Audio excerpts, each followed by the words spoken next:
안녕하세요, 수험생 여러분. 이번 시간에는 시와 관련된 중요한 내용 정리해 보도록 하겠습니다. 자, 우선 시 이론부터 좀 살펴볼게요.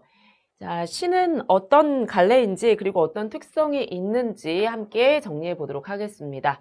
시는 감정이나 생각을 운율이 있는 언어로 압축해서 형상화하여 쓴 글을 말합니다. 시에서 제일 중요한 것이 일단 첫 번째가 운율이고요. 그리고 말하고자 하는 말을 압축해서 표현을 한다는 거거든요. 따라서 우리가 시를 볼 때는 시에서 운율을 형성하기 위해서 어떤 요소를 활용했는지를 확인하고 그리고 말하고자 하는 바를 어떤 표현으로 압축해서 나타냈는지를 보아야 합니다. 그래서 그 두 가지를 잘 생각하시면서 시에 대해서 정리하시면 되겠고요. 자, 시를 이루고 있는 3대 요소. 우선 첫 번째, 운율이 있습니다. 음악적 요소고요. 자, 그리고 시를 읽다 보면 마음속에 그려지는 이미지가 있어요. 자, 그걸 우리가 심상, 즉 회화적 요소라고 합니다. 그리고 시어 같은 경우에는 압축적으로 말하고자 하는 바를 표현한다고 했죠. 자, 다른 말로 함축이라고 합니다. 함축이라는 것은 어떤 시어를 통해서 말하고자 하는 바를 나타내는 방식인데요. 그 시어가 지니고 있는 본래 사전적 의미와 다른 새로운 의미를 나타내게 되거든요. 자, 그걸 이야기하는 겁니다. 자, 시어에 함축적으로 담겨있는 정서와 사상을 나타낸다. 그것이 시의 의미적인 요소입니다. 자, 시는 형식적으로 우선 시에 쓰인 단어, 즉 시어와 시의 한행, 즉 시행, 그리고 한 줄을 띄어쓰는 단위인 연으로 이루어져 있습니다. 또한 운율은 시의 음악적 요소라고 했죠. 어떤 리듬감을 보여주는 요소입니다. 시의 형식에 대해서 이야기할 때는 이런 것들을 이야기하는 거다라는 거 알아두시면 되겠습니다. 자, 그리고 시의 내용을 이루고 있는 것은 어떤 것이냐? 일단 기본적으로 주제입니다. 중심이 되는 생각이나 정서를 우리가 주제라고 하죠. 시에서는 정서 파악이 잘 이루어져야 합니다. 그리움을 이야기하고 있는 시인지 혹은 슬픔을 노래하고 있는지 혹은 희망을 노래하고 있는지 뭐 이런 것들을 잘 생각해 봐야겠죠. 자, 그리고 주제를 나타내기 위해서 어떤 글감을 사용하고 있는가 하는 것도 우리가 잘 살펴봐야겠죠. 그걸 우리가 시의 소재라고 하는데요. 자, 시의 소재의 특성과 주제를 잘 연결시킬 수 있어야 합니다. 자, 그리고 심상에 대해서 우리가 앞서 살펴봤는데요. 자, 심상 같은 경우에는 시의 내용을 통해서 떠올릴 수 있는 어떤 이미지를 이야기하는 거죠. 그래서 그 점을 잘 생각하시면서 시의 내용에서는 이런 것들을 파악해야 되는구나 라는 걸 정리하시면 되겠습니다. 자, 그리고 시의 운율과 관련해서는 운율을 이루고 있는 요소에 대해서 좀 구체적으로 알아두실 필요가 있는데요. 자, 우선 시는 기본적으로 외형률 또는 내재율을 띱니다. 외형률은 시어의 규칙에 따라서 생기는 운율인데요.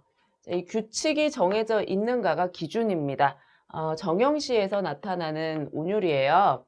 자, 우선 첫 번째 음수율이 있는데요. 글자 수를 반복해서 생기는 운율입니다. 바람소리 맑다 하나 그칠 적이 한오매라. 자, 여기 보시면 네 글자 이런 식으로 반복되고 있는 것을 살펴볼 수 있죠. 자, 글자 수를 반복하는 것이다. 음보율 같은 경우에는 호흡의 단위, 즉 마디를 반복하는 것이라고 생각하시면 됩니다. 나보기가 역겨워 가실 때에는 이렇게 세 마디로 끊어지는 것을 확인해 볼 수 있죠. 이게 반복적으로 나타나면 음보율이 나타난다. 우리가 이렇게 이야기할 수 있는 거겠죠. 그리고 음이율 같은 경우에는 일정한 위치에 음을 규칙적으로 반복해서 생기는 운율을 말하는데요. 뭐 까마귀 가까 그러면 여기 보시면 가라는 음이 반복되고 있는 거 우리가 확인해 볼 수가 있죠.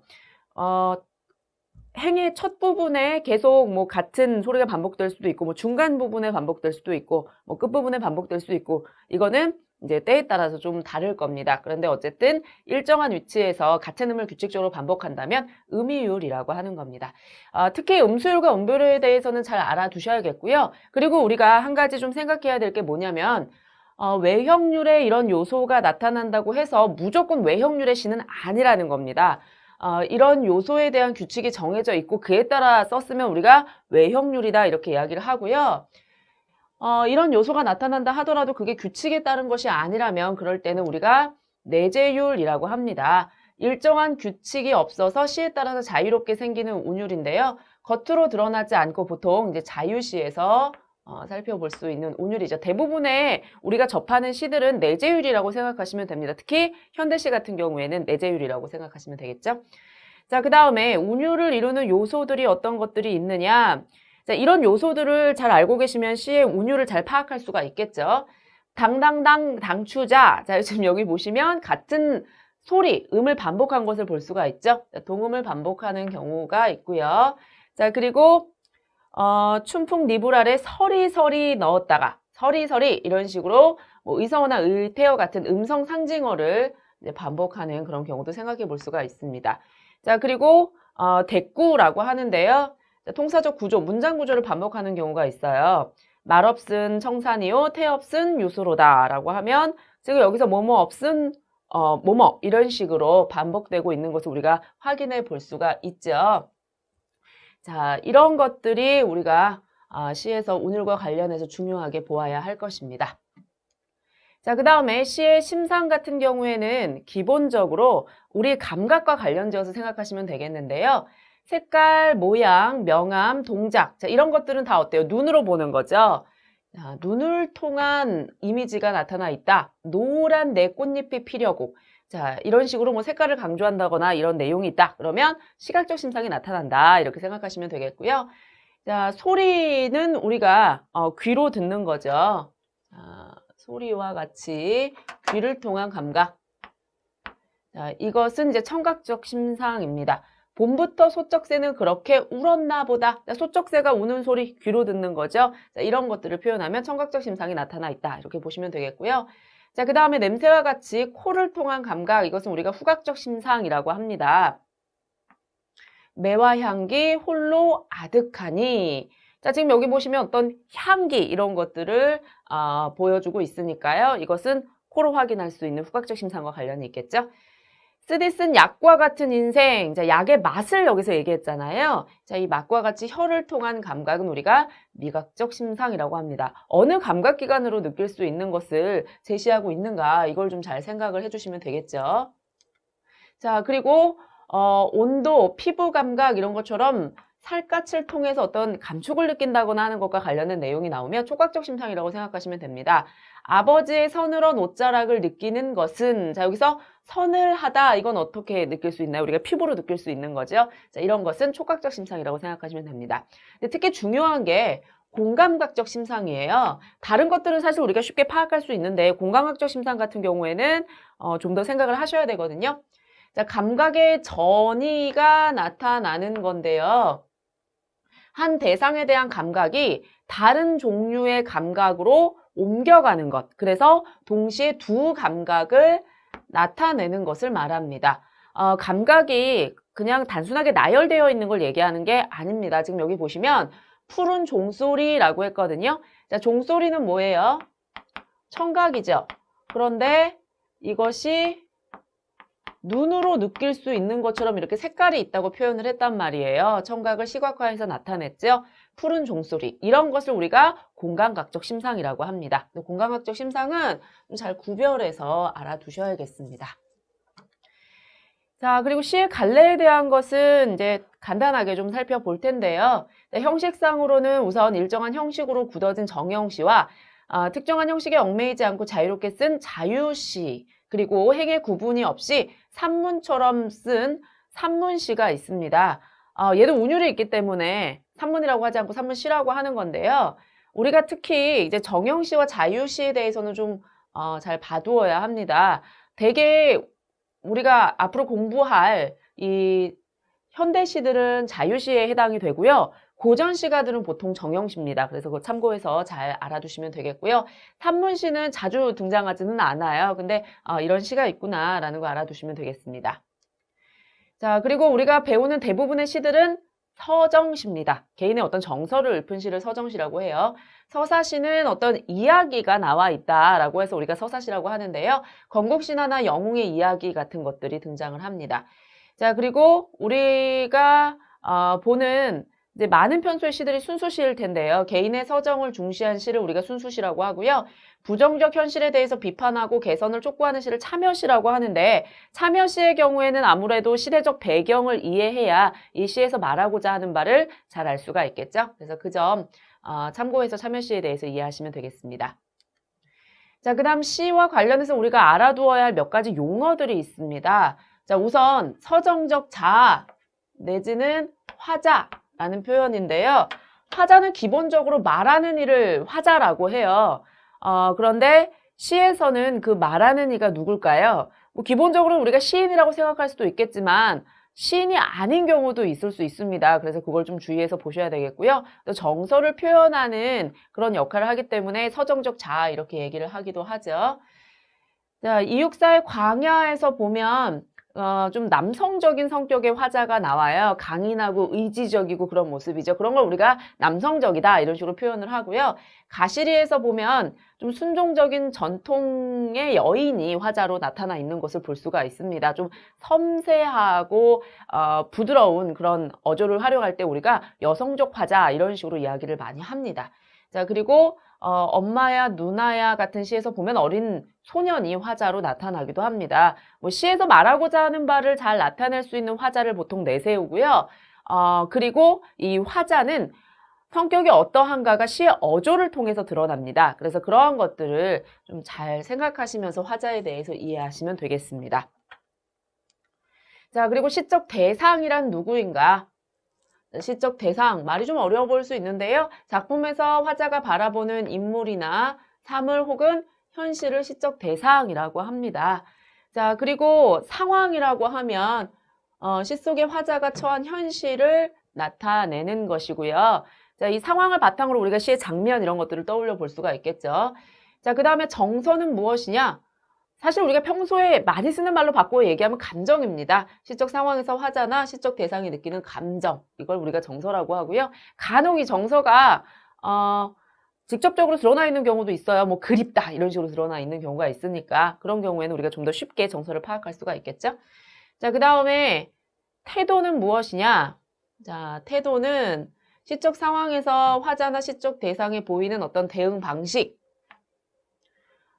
상황에 대해서 어떻게 대처하느냐, 뭐 굉장히 저항적일 수도 있고, 아니면, 슬퍼할 수도 있고, 기뻐할 수도 있고, 뭐 여러 가지가 나타나 있겠죠. 자, 그 다음에, 어조라는 것은 기본적으로 화자의 목소리인데요. 이게 화자의 태도하고 일치합니다. 의지를 강조하고 싶을 때는 어떻게 할까요? 아무래도 강한 어조를 사용을 하겠죠? 그래서 그런 것들을 생각하시면 되겠고요. 결국 이 태도와 어조, 그리고 앞에서 얘기한 감정, 정서, 이것은 서로 다 관련이 있는 겁니다. 그렇기 때문에 얘를 뭐 별개로 생각하실 필요는 없고요. 다 똑같은 걸로 이해해도 무방하겠구나. 이렇게 생각하시면 좀 쉽게 시를 이해하실 수 있을 겁니다. 다르지 않아요. 자, 그 다음에 시에서 우리가 여러 가지 그 표현 방법들을 잘 이해하는 것이 중요한데요. 시와 관련해서 문제가 나오는 걸 보면 이런 시의 표현에 관해서 물어보는 문제가 많이 나옵니다. 그래서 표현 방법에 대해서는 기본적으로 중요한 것들은 잘 알고 계셔야 되거든요. 그리고 어떤 표현이 나왔을 때 그 표현이 어떤 표현 방법을 활용한 것인지 그 특성을 잘 이해를 하셔야 돼요. 자, 우선 이제 비유가 많이 쓰이는데요. 비유는 구체적인 대상, 즉 원관념을 다른 대상, 얘와 어떤 공통적인 속성이 있는 다른 대상, 보조관념에 빗대어서 표현하는 것을 말합니다. 자, 대표적으로 일단 직유가 있는데요. 자, 직유는 뭐가 특징이냐면 원관념과 보조관념을 연결어를 사용해서 직접 빗대어 표현한다는 겁니다. 사과 같은 내 얼굴, 그러면 여기 같은이라는 연결어가 있는 것을 확인해 볼 수가 있죠. 그래서 직유는 사실 비유하고 있다는 걸 우리가 가장 쉽게 알 수가 있습니다. 자, 그 다음에 은유는요, 은근히 빗대서 표현하는 방식 이렇게 생각하시면 되는데요.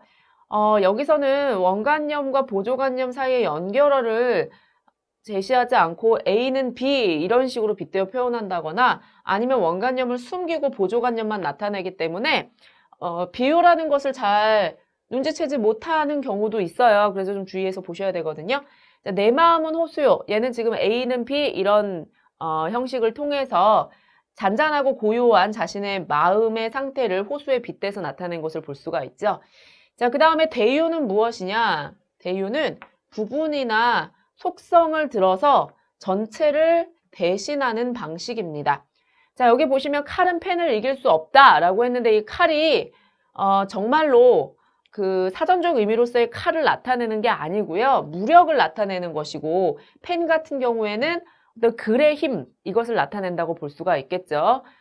무력보다는 글의 힘이 더 강하다라는 것을 보여주기 위한 말인데요. 자, 이런 식으로 어떤 뭐 속성 이런 것들을 통해서 전체를 나타내는 것을 우리가 대유라고 합니다. 자, 지금 여기 나와 있는 표현 방법들은 중요하니까 그 특성을 잘 알아두셔야 하고요. 자, 그 다음에 상징 같은 경우에는 추상적인 대상을 구체적인 대상으로 나타내는 것이다. 비유하고 사실 굉장히 유사합니다. 그런데 특히 은유하고 상징을 좀 구별하기 어려운 경우가 많아요. 그래서 시를 해석할 때 보면 같은 표현을 두고 은유라고 얘기하기도 하고 상징이라고 얘기하기도 합니다. 그래서 은유와 상징을 굳이 구별하려고 하는 게 그렇게 의미 있는 것은 아니에요. 그보다 중요한 것은 그 시어가 나타내고자 하는 의미가 무엇인가를 파악하는 게 더 중요하다고 할 수가 있습니다. 자, 이 상징과 관련해서는 뭐 관습적 상징, 즉 사회에서 오랫동안 쓰여서 널리 인정되는 상징이라든가 창조적 상징, 즉 작가 개인이 만들어낸 상징이라든가 혹은 자연물에 공통적으로 부여되는 원형적 상징 이런 것들이 있습니다. 여기서는 뭐 이 세 가지를 구별하려는 것보다는요. 얘들을 좀 잘 봐주시면 되는데요. 뭐 비둘기가 평화의 상징이라거나 혹은 십자가가 희생의 상징이라거나 이런 것들이 이제 관습적인 상징이라고 볼 수가 있겠죠. 뭐 내 누님같이 생긴 꽃이요 라고 했을 때 꽃에 대해서 어떤 그 성숙한 이미지 이런 것들을 구현해서 표현하는 것은 작가가 나름대로 생각을 해서 만들어낸 거죠.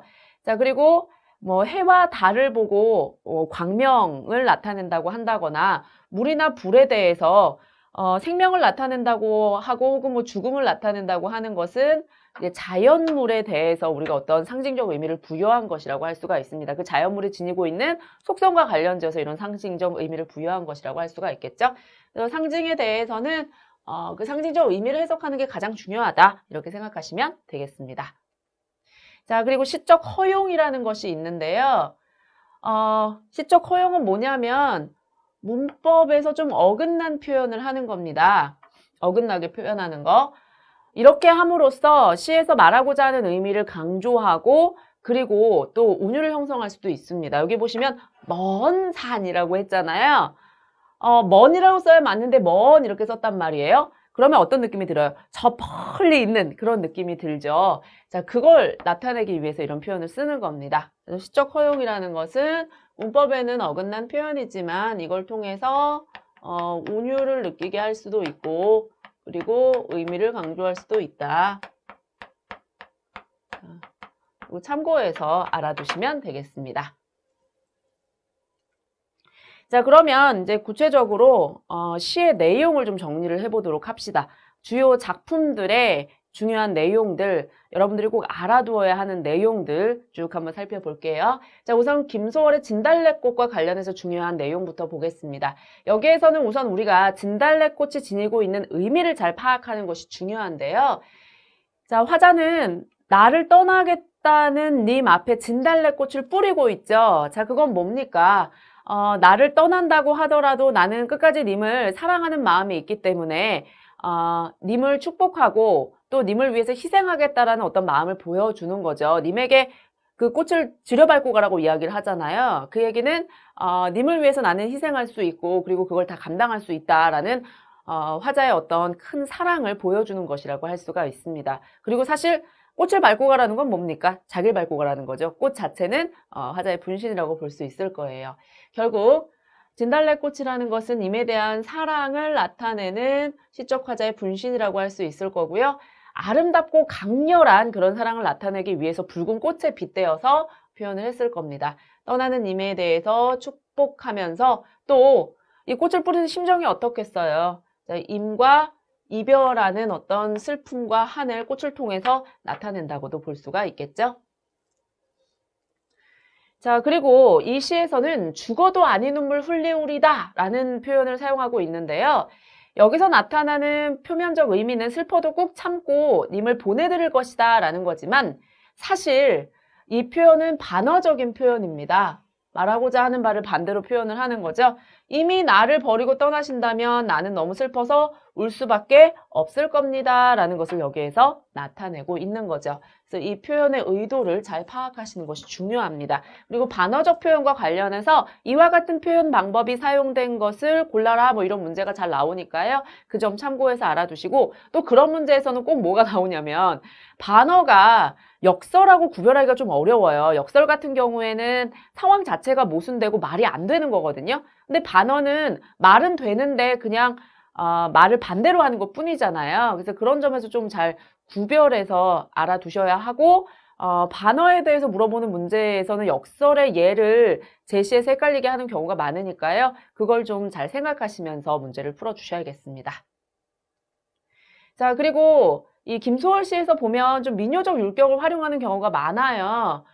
이 시에서도 그렇거든요. 뭐 나보기가 역겨워 가실 때에는 여기 보시면 글자 수가 7글자, 5글자. 자, 이런 식으로 7호조로 나타나 있고요. 또 3마디로 끊어지는 자, 이런 양상을 우리가 살펴볼 수 있습니다. 7호조의 3음보, 민요의 율격을 따르고 있다라는 것도 같이 잘 알아두셔야겠습니다. 자, 그 다음에 이번에는 윤동주의 쉽게 쓰여진 시의 중요한 내용을 한번 정리를 해보죠. 자, 여기에서는 이 화자가 자신의 처한 현실에 대해서 괴로워하면서 자신을 성찰하고 있거든요. 자, 그 과정에서 두 자아의 갈등이 나타나고요. 그리고 결국 이 두 자아 간의 화해를 이루는 것까지 연결되면서 시가 마무리되고 있습니다. 자, 이 시에서의 현실적 자아는 암담한 시대 상황에서 시를 쓰면서 좀 무기력한 삶을 살고 있습니다. 자, 그래서 그에 대해서 이제 괴로워하고 반성하는 모습을 나타내고 있고요. 자, 내면적 자아는 어떤 모습이냐? 등불을 밝혀서 어둠을 조금 내몰고 시대처럼 올 아침을 기다린다라고 이야기를 했거든요. 자, 여기에서 밤비나 어둠 같은 경우에는 어떤 어둠의 이미지를 나타내고 암울한 현실과 관련이 있다고 할 수 있습니다. 이것은 현실적 자아와 관련이 있는 어떤 배경이라고 볼 수가 있겠죠. 자, 그런데 이제 내면적 자아가 추구하는 것은 등불을 밝혀서 아침을 기다리는 거잖아요. 등불과 아침은 밤비 어둠과 달리 밝음의 이미지를 지니고 있고요. 화자가 추구하는 그런 세상과 관련이 있다고 볼 수 있습니다. 자, 두 자아가 결국에는 화해를 이루면서 화자가 이제 어떤 바람직한 삶을 지향하게 되는데요. 이 화해를 하는 모습을 어떻게 표현을 했냐면 눈물과 위안으로 잡는 최초의 악수 이렇게 표현을 했습니다. 자, 현실적 자아를 내면적 자아 입장에서는 못마땅하게 생각할 수 있습니다. 그렇지만 그럼에도 불구하고 이것도 나잖아요. 그렇기 때문에 이것을 끌어안고 위로하면서 어떤 그 자아의 분열에서 벗어나서 화해를 이루고 그리고 더 나은 방향으로 나아갈 수 있는 힘을 얻는 거죠. 자, 화자가 이 시에서 정서가 어떤 식으로 변화되느냐 이걸 보시면 이 시에서 말하고자 하는 바가 무엇인지를 잘 아실 수가 있는데요. 1연에서 2연에 보면 화자는 자신이 처한 부정적 현실 속에서 좌절하는 모습을 보여줍니다. 나는 왜 이렇게 무기력한가? 끊임없이 침전하는가? 자, 그런데 자신의 삶을 성찰하면서 자신의 무기력한 삶에 대해서 반성하고 결국 보다 적극적인 현실 극복 의지를 다짐하는 것을 볼 수가 있습니다. 이것이 자아가 화해를 이루면서 이루어지는 일이라고 볼 수가 있겠죠? 자, 그 다음에 광야와 관련된 중요한 내용 정리를 해보도록 하겠습니다. 자, 이 시에서는요, 시간의 흐름에 따라서 시상이 전개되고 있는 것을 우리가 확인해 볼 수 있는데요. 자, 우선 1연에서 3연까지는 보면 까마득한 날 이렇게 시작을 합니다. 과거죠. 여기에서는 우선 우리의 삶의 터전이 되는 광야가 탄생하고 그것이 얼마나 신성한지를 보여주고요. 우리의 역사와 문명에 태동하는 그런 장면을 보여줍니다. 자, 그 다음에 4연에 오면 지금 이렇게 표현을 하고 있거든요. 현재의 모습을 보여주는데요. 자, 이런 신성한 광야에서 우리의 역사가 계속 이어져 왔는데 현재는 상황이 좋지 않습니다. 암담해요. 자, 암담한 현실 상황에 대해서 인식하면서 그것을 극복하겠다는 의지를 보여주고 있습니다. 가난한 노래에 씨를 뿌려라 이렇게 표현을 했죠. 자, 그 다음에 천고의 뒤 미래에는 이 씨를 뿌린 것이 결실을 맺어야겠죠. 자, 밝고 희망찬 미래에 대한 어떤 기대와 확신이 나타납니다. 백마 타고 오는 초인이 있어서 이 광야에서 목 놓아 부르게 하겠다라고 이야기하고 있습니다. 자, 미래의 어떤 희망을 노래하고 있어요. 자, 여기에서 화자는 현실을 어떻게 인식하고 있고 그리고 그에 대해서 어떻게 대응하려고 하고 있느냐. 자, 지금 눈이 내린다고 했습니다. 즉 일제강점기의 시련과 고통을 겪고 있는 상황이고 현재 현실에 대해서 부정적으로 인식하고 있죠. 자, 그러나 이에 대해서 굴하지 않고 가난한 노래에 씨를 뿌리겠다고 이야기를 하고 있어요. 자, 여기서 씨라는 것은 무언가 수확을 기대하는 건데요. 그 수확이라는 것이 무엇이냐? 광복이 되겠죠? 자, 그에 대한 의지를 여기에서 보여줍니다. 사실 자기 자신에게 뿌려라! 이런 식으로 표현하는 건 좀 이상해요. 명령을 하는 건 이상하죠? 그런데 이런 표현을 통해서 의지를 강조하고 있는 거고요. 자, 노래의 씨를 뿌려라. 이 노래라는 건 어떤 걸까요? 지금 화자는 사실 시인 자신이라고 볼 수 있고 시인은 시를 짓고 있잖아요. 이걸 통해서 광복에 대한 염원을 이야기하고 있기 때문에 노래의 씨라는 표현을 썼을 거고요. 자, 가난하다. 아직은 힘이 미약하다. 그러나 아무리 작은 씨라도 어떻습니까? 그것이 크게 자라서 열매를 많이 맺을 수 있죠. 자, 그래서 그것을 기대하면서 이렇게 노래했다고 볼 수 있겠습니다. 현실에 대해서 적극적으로 저항하는 그런 화자의 자세를 우리가 알 수가 있습니다. 자, 이번에는 낙하와 관련된 중요한 내용을 한번 정리를 해볼 텐데요. 자, 이 시에서는 특히 시어의 의미를 중심으로 시에서 말하고자 하는 바를 파악하시면 됩니다. 자, 여기에서는요, 나의 사랑, 나의 청춘이 지고 있다라고 했는데 사실 실제로 지고 있는 건 뭐냐면 꽃이 지고 있는 겁니다. 자, 꽃이 지고 있는데 그것을 나의 사랑과 나의 청춘이 지고 있다. 이렇게 비유적인 표현을 활용해서 그걸 통해서 결국 사랑도 청춘도 시간이 지나면 시들어지고 끝난다라는 것을 보여주죠. 그러나 자, 꽃이 지면 그걸로 끝인가요? 아니죠. 가을이 되면 열매를 맺습니다. 그렇기 때문에 어떤 청춘이 간다는 거, 사랑이 간다는 거, 그것이 부정적이지만은 않다. 그것이 긍정적이기도 하다라는 것을 보여주거든요. 자, 가을이 오게 되면 내적인 성숙이 이루어집니다. 즉 열매를 맺습니다. 자, 열매를 맺어요. 그래서 그걸 여기에서 이야기를 하면서 이 꽃이 지는 것의 의미, 자, 이별의 의미, 이것이 무엇인가 잘 보여주고 있습니다. 즉 자연의 어떤 섭리를 인간사와 연결지어서 말하고자 하는 바를 나타내고 있다고 볼 수 있어요. 자, 이번에는 향수라는 시와 관련해서 중요한 내용을 좀 살펴보도록 하죠. 자, 이 시에서 화자는 고향의 모습을 계속 그리고 있습니다. 실개천, 얼룩배기, 황소, 지라로, 집베개 이런 여러 가지 향토적 이미지가 나타나는 시어들을 쭉 보여주고 있는데요. 그걸 통해서 고향에 대한 그리움을 표현하고 있어요. 향수라는 시의 제목 자체가 고향에 대한 그리움을 나타내고 있는 거죠. 자, 여기에서는 여러 가지 그 심상을 다양하게 활용하고 있습니다. 그래서 고향의 모습을 우리가 구체적으로 그려볼 수 있게 하거든요. 시각적 심상이 나타나는 표현도 있고요. 뭐 청각적 심상이 나타나는 표현도 있고 촉각적 심상이 나타나는 표현도 있습니다. 이거는 한 번씩 쭉 확인하시고요. 공감각적 심상이 나타나는 표현은 좀 눈여겨봐 주셔야 되는데요. 금빛 게으른 울음. 자, 이게 소가 이렇게 운다고 했는데 이것 같은 경우에는 소가 우는 소리를 나타내고 있으니까 일단 청각인데 이게 소 색깔이 누런색이잖아요. 그래서 금빛을 띠고 있다. 자, 시각화해서 나타낸 것을 볼 수가 있죠. 자, 그 다음에 밤바람 소리 말을 달리고 밤바람 소리가 말을 달린다. 자, 소리는 청각인데 말 달리는 모습이 눈에 그려지는 것처럼 시각화해서 표현한 것을 볼 수가 있습니다. 그래서 공감각적 심상, 자, 요거는 좀 따로 잘 알아두시고요. 자, 이런 감각적 표현들을 많이 활용을 해서요.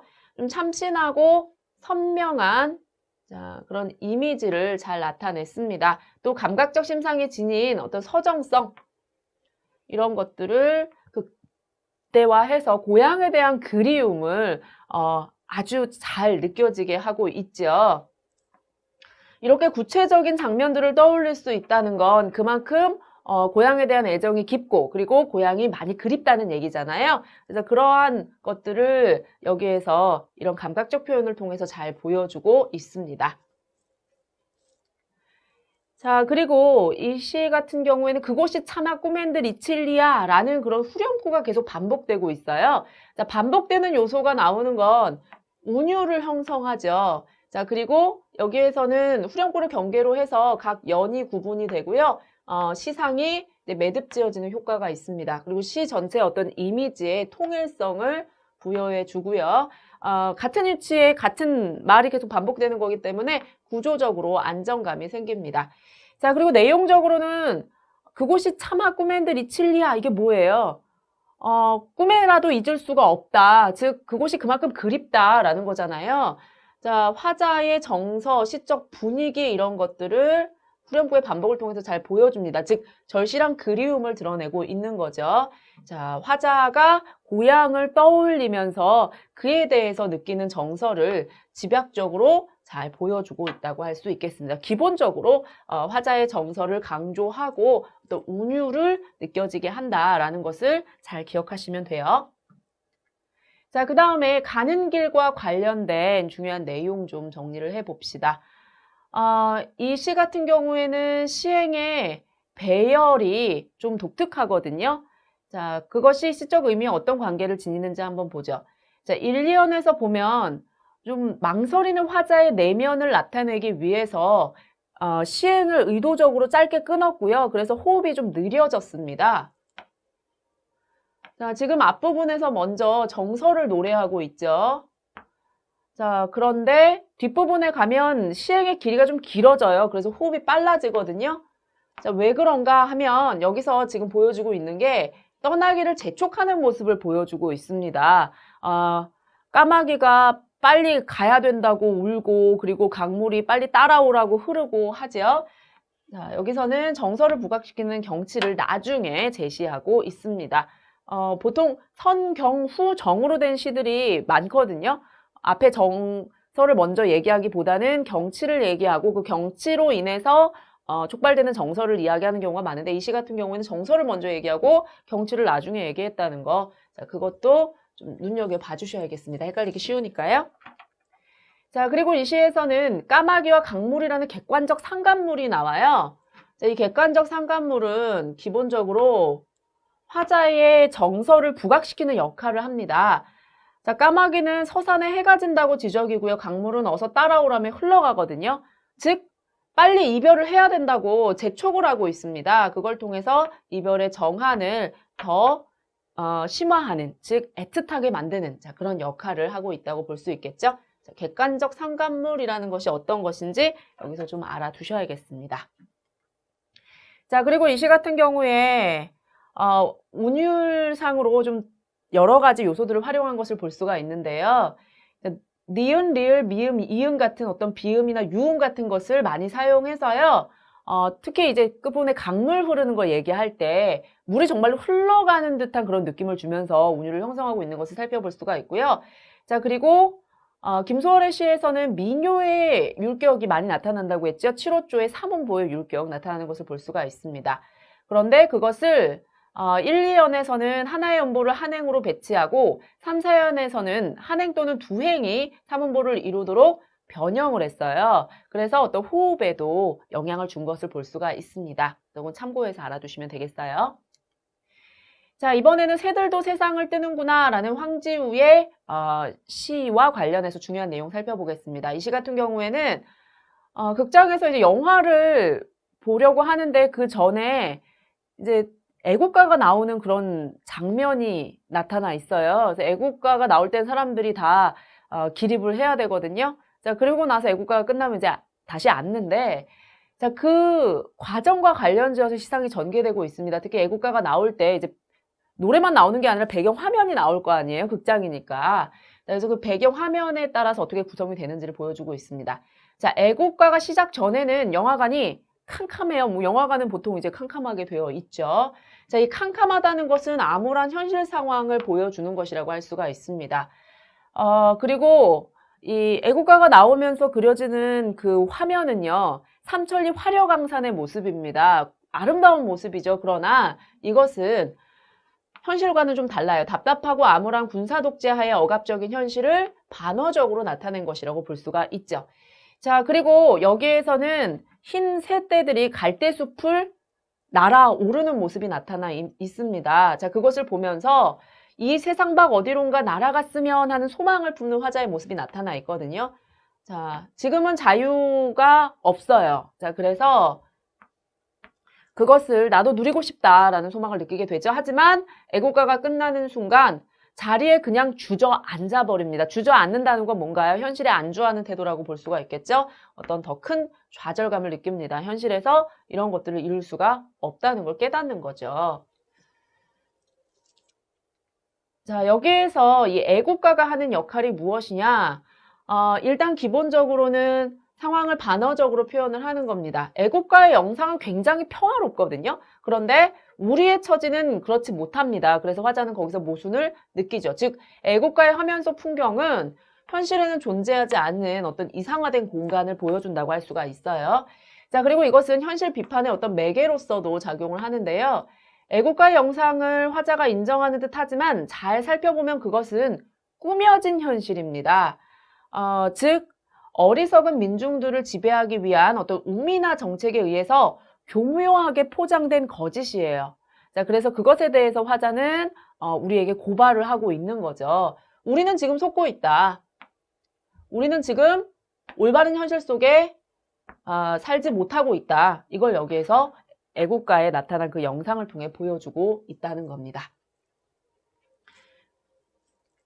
자, 그리고 이번에는 서정주의 귀촉도와 관련된 중요한 내용 한번 살펴보죠. 우선 시어의 의미들을 좀 보셔야 되는데요.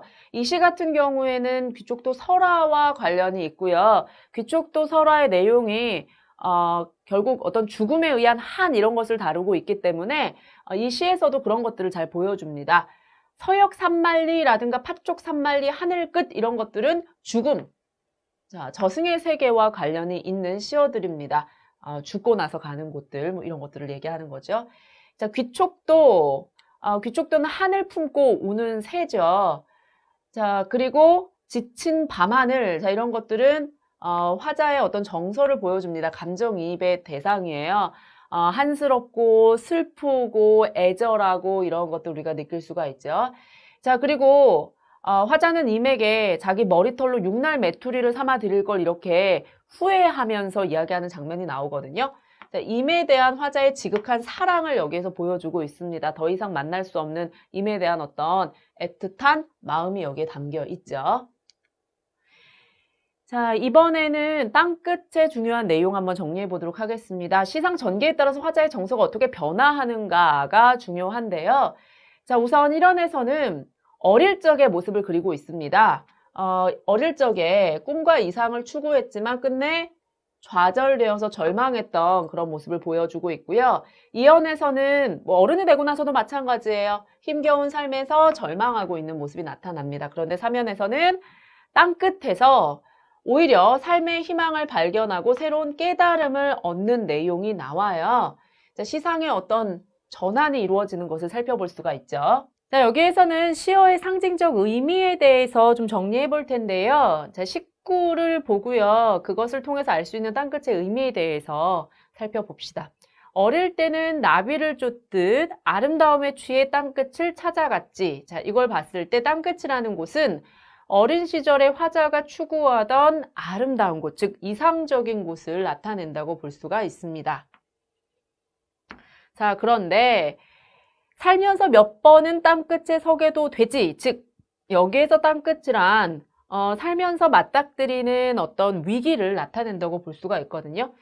화자가 현재 서 있는 절박한 삶의 공간이자 삶의 시련 때문에 화자가 처해 있는 절망적인 상황을 나타낸다고 볼 수가 있습니다. 어릴 때는 땅끝이 그저 낭만적인 것인 줄만 알았는데 그렇지 않다는 거죠. 그러나 땅끝은 늘 젖어 있다. 즉 위태로움 속에서도 희망을 품고 있다라는 것을 여기서 또 보여주고 있습니다. 땅끝이라는 것이 끝인 줄 알았는데 끝이 아니라 거기에 새로운 시작이 있었다.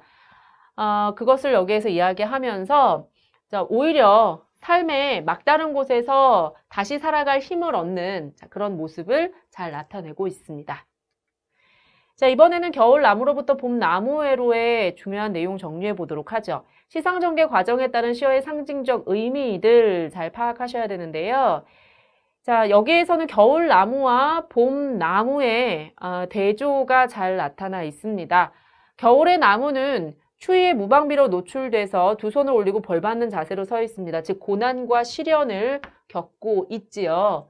자, 그러나 이 나무가 현실을 자각하면서 현실을 극복하고자 하는 의지를 보이게 되고요. 그래서 마침내 끝끝내 어떻게 되느냐? 봄에 꽃피는 나무가 됩니다. 자기 몸으로 꽃피는 나무, 즉 고난과 시련을 극복해내고 결실을 맺는 그런 존재가 되는 거죠. 시상 전개 과정에 따라서 이 나무의 변화가 어떻게 나타나는지 잘 보시고요. 그걸 통해서 말하고자 하는 것이 무엇인지를 잘 연결해서 파악하시면 됩니다.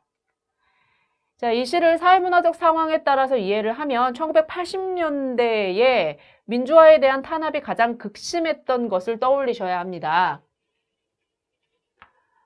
자, 결국 겨울나무라는 것은 자유를 빼앗기고 억압의 상황에 놓인 그런 민중을 나타낸다고 볼 수 있겠고요. 자, 결국 고난을 이겨낸 봄의 나무는 부정적이고 억압적인 현실을 극복해내고 자유를 되찾은 민중의 모습을 나타낸다고 할 수 있습니다. 여기에서는 나무의 이런 의지를 통해서 1980년대에 암담한 현실을 극복하고자 하는 민중의 생명력과 열망을 보여주죠. 어려움을 이겨내는 나무의 생명력이 돋보이는 시인데요. 그것이 이제 민중과 연결되면서 어떤 부정적인 현실을 극복해내는 힘을 보여주고 있습니다. 자, 여기까지 해서 중요한 내용 다 정리해봤습니다. 다음 시간에 문제 풀어볼 테니까요. 문제 꼭 풀어가지고 오세요.